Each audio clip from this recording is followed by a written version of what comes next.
이강인이 지난 피파 북중미 월드컵 아시아 3차 예선 쿠웨이트전에서 터뜨린 골 장면을 한 인도 축구 전문 매체가 조명했습니다. 비슷한 장면을 두고 골을 성공시키지 못한 자국 선수와 비교하면서 퀄리티의 차이라고 덧붙이며 화제가 되고 있는데요. 인도 매체 IFTWC는 소셜미디어 SNS를 통해 비슷한 상황의 두 장면을 캡처했습니다.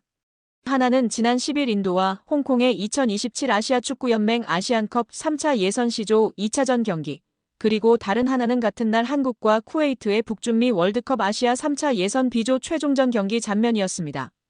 두 장면 모두 골 지역 왼쪽 모서리 부근에서 왼발 슈팅 기회를 잡았다는 공통점이 있었습니다. 대신 인도의 리스톤 콜라코는 수비수의 방해 없이 사실상 골키퍼와 1대1로 맞선 상황이었습니다. 반면 이강인은 상대 수비와 가깝게 붙어 있어 오히려 슈팅이 쉽지 않아 보였습니다. 득점 가능성은 오히려 콜라코 쪽이 더 높아 보였는데요. 그러나 결과는 정반대였습니다. 콜라코가 찬 왼발 슈팅은 골대를 완전히 벗어나 관중석 쪽으로 향했습니다. 반면 이강인이 찬 슈팅은 강하고 낮게 깔려 그대로 쿠웨이트 골망을 흔들었습니다. 결정적인 득점 기회를 놓친 인도는 이후 결승골을 실점하며 홍콩에 0대1로 졌습니다. 이강인의 골은 1대0의 리드 상황에서 승기를 굳히는 쐐기골이 됐습니다. 두 장면을 나란히 배치한 매체는 콜라코의 슈팅은 골대 안쪽으로 향하지 못했지만 이강인의 슈팅은 골로 연결됐다며 이것이 퀄리티의 차이라고 조명했는데요. 선수의 퀄리티의 차이가 결국 비슷한 장면에서 득점과 득점 실패로 이어졌다는 뜻이었습니다.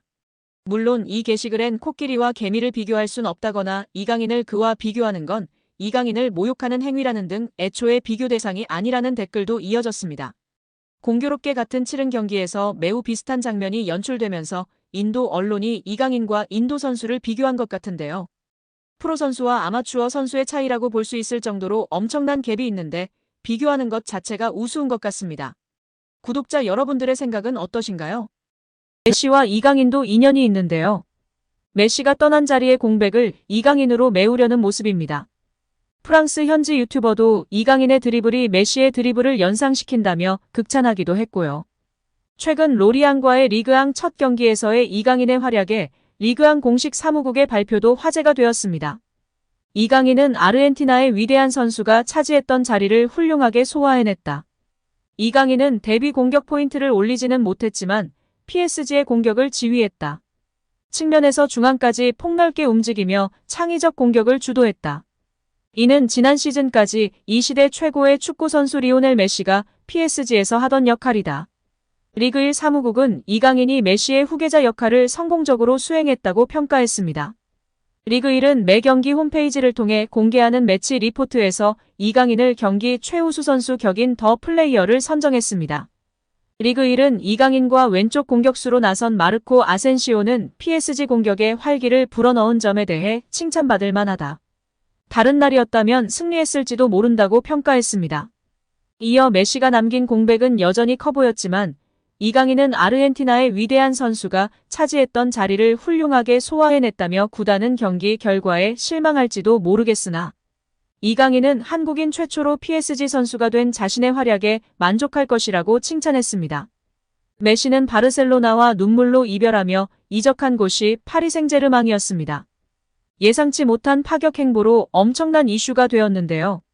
재정난에 휩싸였던 바르셀로나가 결국 메시를 프랑스에 거함 파리 생제르맹에 판매하게 되었습니다.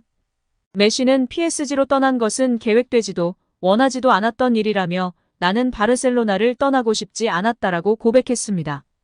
당시 바르셀로나는 재정난에 시달리며 고액 연봉의 메시를 감당하기 어려워졌고 메시는 연봉 삭감에 동의했지만 끝내 바르셀로나가 재계약 포기를 선언하며 끝내 눈물의 고별 인사를 남기고 PSG로 이적한 것이었습니다.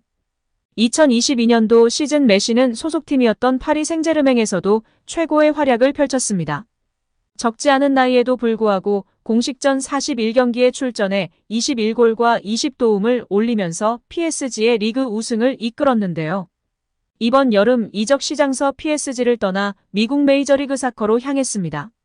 현재 그는 6경기서 9골을 넣는 괴력으로 미국 축구의 신이 무엇인지를 제대로 보여주고 있는데요. 지난 18일 미국 ESPN과 인터뷰에서 파리 생제르맹을 저격하는 인터뷰를 하며 화제가 되고 있습니다. 그는 행복하기 위해서 인터 마이애미에 왔다. 지난 2년 동안 파리에서의 삶은 혼란스러웠다라고 전 소속팀을 저격했습니다. 이어 그는 내가 이적을 택한 이유는 단 하나다. 행복하기 위해서다라면서 파리에서 복잡한 2년을 보낸 후 다시 내 커리어를 즐길 수 있게 됐다고 말했습니다. 실제로 메시는 PSG에서 수준 이하의 대우를 받았다. 월드컵 우승 직후 팬들의 협박에 시달리거나 가족이 야유와 욕설을 듣는 상황에 놓이기도 했습니다. 심지어 일부 팬들은 파리의 메시의 가족이 사는 주택을 향해 시위를 벌이기도 했다. 여러모로 메시의 입장에서는 악몽과도 같았던 경험들이었습니다. 메시는 이제 우리 가족과 나는 우리를 행복하게 만들고 대우해주는 곳에 살고 있다. 단순히 축구를 넘어서 일상생활에서도 우리를 존중하는 곳이다고 강조했습니다. 파리 생제르맹 서포터즈는 과격한 것으로 매우 유명합니다. 큰 사건을 치르고 잠잠해진 것이 요즘인데요. 그래도 무시 못할 수준입니다. 최근에도 네이마르가 부상 및 부진할 때 네이마르의 집 앞까지 찾아가 항의하고 시위한 것은 유명한 일화 중 하나입니다. 파리 생제르맹의 골수팬이자 방송인이기도 한 파비앙은 이강인 같은 선수는 팀을 위해 헌신하고 많이 뛰고 팬들을 존중하는 선수이기 때문에 무척이나 사랑받을 것이라고 이야기하기도 했는데요. 파리 생제르맹에서 맹활약 중인 이강인 선수를 객관적으로 평가한 지표가 축구 커뮤니티에서 화제가 되고 있습니다. 파리 생제르맹에서 뛰었던 선수들 중 한 경기에서 키패스 7회 이상 기록한 선수는 총 4명입니다. 모두가 알만한 월클인 선수들밖에 없습니다. 네이마르, 디마리아, 메시, 사라비아 선수인데요. 이 중 네이마르는 3회나 기록할 정도로 파리 생제르맹에서 키패스를 뿌리는 역할을 담당했었습니다. 그리고 이제 이강인 선수가 추가되었습니다. 심지어 이번 시즌만 2번째입니다.